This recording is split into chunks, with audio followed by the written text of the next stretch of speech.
In the last video, we talked about the need to have an infrastructure to maintain that ongoing adoption and level of outcomes and success that you want over the life of the system. What I want to talk about now is a little bit to help shift and say, how do we start this process and what are some key things we can do to make sure this happens and to achieve success? So let's jump right in. I think one of the first things I'd like you to recognize is that when we look at all of this, what's typically done today, focusing on go live, the success gap, the lack of an infrastructure for ongoing success, we recognize there's some real problems and limitations to our typical approach. One of the first ones I want to highlight for you is when we look at what's typically done today on most IT projects is right around the go live, we have what I call traditional change management, which is typically some sort of change management, typically involves some training end users on the product, maybe a little bit on the process, but primarily product focused training, and a little bit of communications, typically focusing on the very ineffective what's in it for me message. If this is what you're doing right now, and that's really the extent of your adoption efforts, I think even just visually you can see it's such a small effort, especially looking over the level of success and ongoing adoption that you want over the life of the system. That's not going to cut it. So you need a bit of that. I put it firmly in the camp of necessary but not sufficient. So recognizing that right up front is very important. The next thing you can do, especially if you're a CFO or CIO or someone who's funding this project, is recognize that early in the process, you need to identify what are some of the ongoing adoption issues, approaches, and infrastructure and resources that will be required to achieve and maintain this level of success over the life of the system.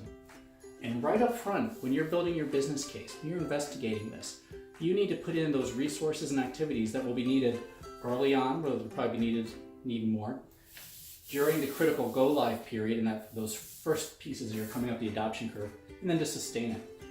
You've got to have those resources in your business case, and you've got to plan for them right up front. If the request that you have from whoever it is that's building this recommendation out does not include that, don't approve your plan. There's no point in investing in the system and spending all this time, effort, and money and putting money into a system if you don't have a plan for how you're going to get your value and your success out of it. So right up front, put that as one of your approval gates. I think another key thing is start early. If you want to have this impact on user behavior and adoption and achieve these results very, very quickly, the time to build the infrastructure for that and the time to start those activities is way here, way before go live. If you wait to right here, you're already in trouble. So recognize that you need to start early. In fact, we've had customers bring us in several months before they've even selected their vendor to do the technology to help build this infrastructure, to identify what needs to happen, put in place a plan for how we're going to quickly get adoption and then maintain it over the life of the system. Start early.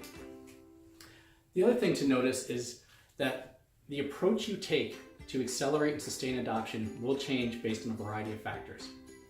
It's not a one-size-fits-all approach. So you may have some systems that only touch a small number of users or departments. You might have enterprise systems that touch thousands of people across the globe. You might have systems that go live very, very quickly in just a few weeks, in which case the technology can typically change and go live faster than people can adopt to it.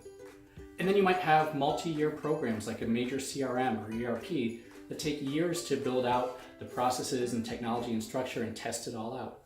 Your adoption approach will need to shift based on those and other factors. If you find that the system moves very, very quickly, chances are the system will go live before you can do all the activities you would like to do. So you've got to figure out how do you backfill some of those adoption activities to quickly get people up the curve. And if the reverse is true, if you have a system that's going to take many years to build and to get out there, what you want to figure out are what are some of these performance improvement activities and changes in behavior we can decouple from the go live. And you wouldn't think it, but there always are. And how do we start those earlier to both aid the change and transition process for users, but start to get business value faster? So you're going to want to change your approach based on a variety of factors, and you need to think about that. And then finally, as a buyer of technology in your organization, as you start to experiment with this, you start to see the impact and results, and it won't take long to do that. What you're going to recognize is you're going to need to do this on all of your IT projects. Eventually, you're going to want to take a portfolio approach to say, how do we make sure that we're accelerating, sustaining adoption and value creation from all of our IT efforts, and that as we change one IT project or introduce a new system, that we still maintain the value that we want on other systems so that the organization as a whole has maintained that level of benefit. So I hope this was helpful, give you some things to think about as you move forward, some new directions to go, recognize the limitations of the traditional approach, which is focused on go live and focused on a little change management. I think pretty clearly you see, okay, that's why we're not getting the outcome that we need.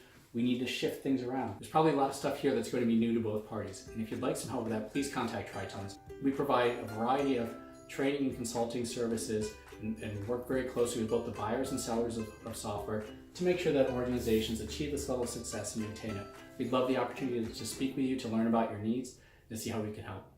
If you found this series helpful, we invite you to subscribe to our YouTube channel and also to sign up on our mailing list to get notified about future activities, resources, and things that can be of value to you.